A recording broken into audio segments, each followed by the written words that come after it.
Welcome to the Intoxiblog with your host, Andrew November.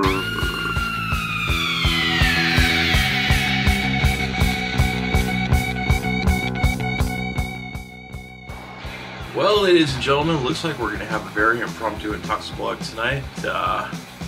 Just decided to do one because why? Because I'm intoxicated. Ooh, go figure. Been a rough week. Very rough week. So, this one, we got one question from my friend Michelle, and the rest come from my dear, dear friend Vanessa, who is like a sister to me. She is my equal in running the crawl. Vanessa, you're the best, and I thank you very much for everything you do and everything that you are. You are an amazing human being. So, let's get into it, ladies and gentlemen. Saturday night Intoxiblog. First question comes from Michelle, and she says, "What the F means fuck, is up with Chipotle beer?" It's just spicy. It's good. I drink a great beer called the Black Phoenix. It's a chocolate, or it's a coffee Chipotle stout. It's really good from Bootlegger Brewery. I'm not going to check it out. It's really good. But it's spicy, it's yummy, and if you can't handle it, you got problems. Yeah.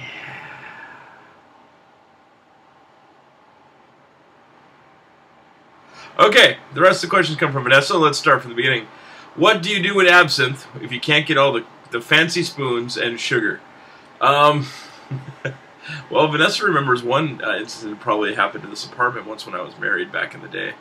And that's what my sister calls my ex-wife, is back in the day, which is really weird. In fact, I ran into one of my ex-wife's best friends last night at the Doll Hut, which was rather awkward until he was really cool, and we both agreed she's nuts. So anyway, here's what you do. You just drink it. Take it down. I remember one time we were drinking absinthe here at my place at a party, and we had, we put the sugar on a spoon, poured some absinthe on the spoon, lit the spoon on fire with the sugar, stirred it in the absinthe, and drank it. Little did I know when I drank my shot that the absinthe was still on fire, and it burned all the way down. It was not good. I remember puking in the kitchen right after I did that, in front of like probably 15 or 20 party guests. Good times. What can I say? Yeah, so best thing you do is improvise. Mix it with something else. Absinthe actually goes really good with peppermint schnapps, or Jägermeister, or I believe it goes good with some kinds of rye whiskey, but I'm not exactly sure. I haven't tried it myself, but I've heard it's good that way. You also mix with some Four Locos. Okay. All right. Question number 3. Where do you stand on taking your kids to jail to visit their dad? Is it important that they see their parent? Is it important that dad keeps their eye on the prize, or is it just wrong?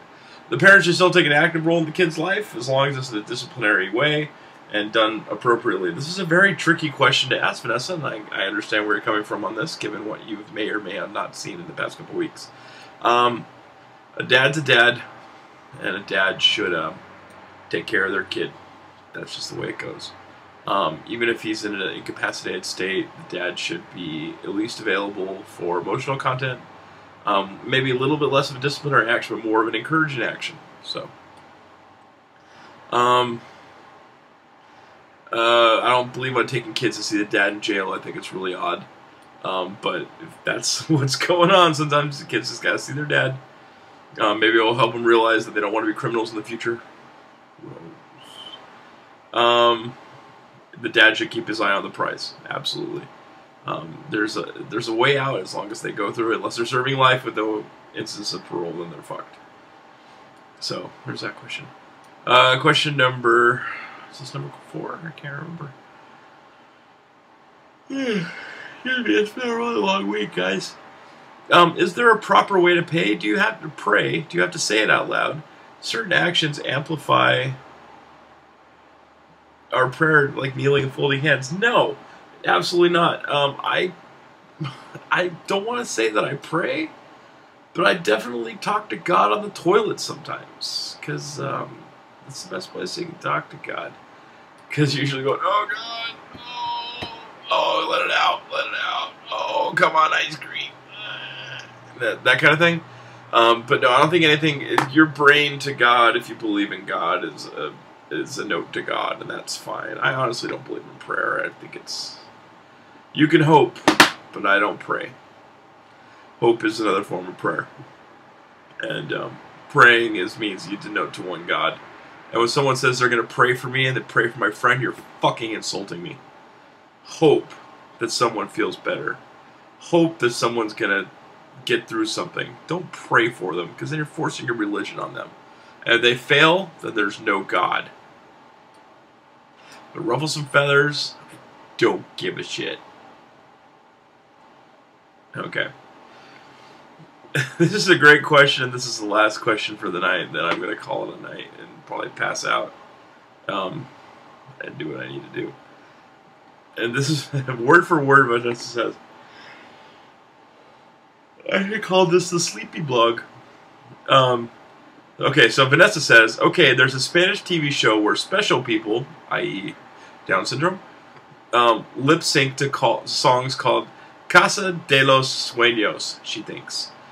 Do we want to see more special people on TV? Is it empowering to them?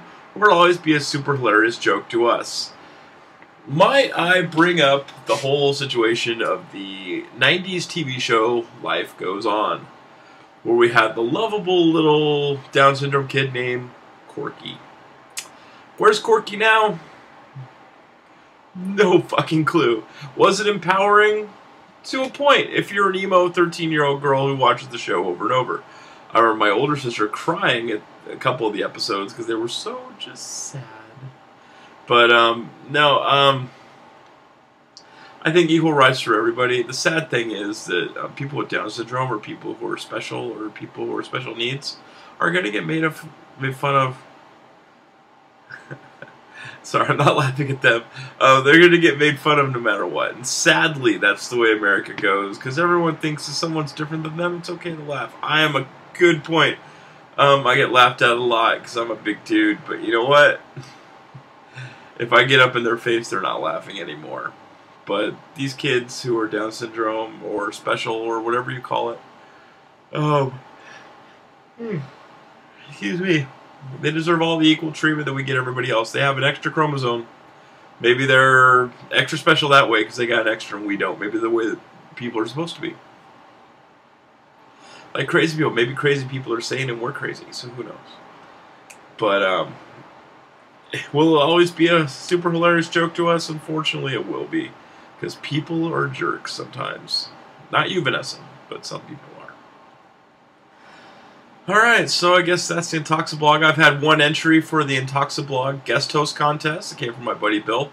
Bill, if we don't get any answers pretty soon, you're going to be it. And we'll figure out how to do Intoxiblog. Go do it. I'm Vietero. It'll be our first mobile Intoxiblog since my failed attempt to do Intoxiblog at Punk Rock Bowling. So again, the contest goes, send us in 50 words or more via email to uptowndrunkpunk@gmail.com. If you want to be a host for the Intoxiblog, or a guest host for the Intoxiblog coming up, please submit them. I'll be choosing for the best one that I like. And as soon as you submit that answer, I'm sleepy drunk tonight. We'll get that going. So thank you so much. I appreciate you guys watching the blog on a Saturday. I'm sure some of you guys just don't give a fuck, and to that, I only have one thing to say. Go fuck yourself. Have a good night, everybody, and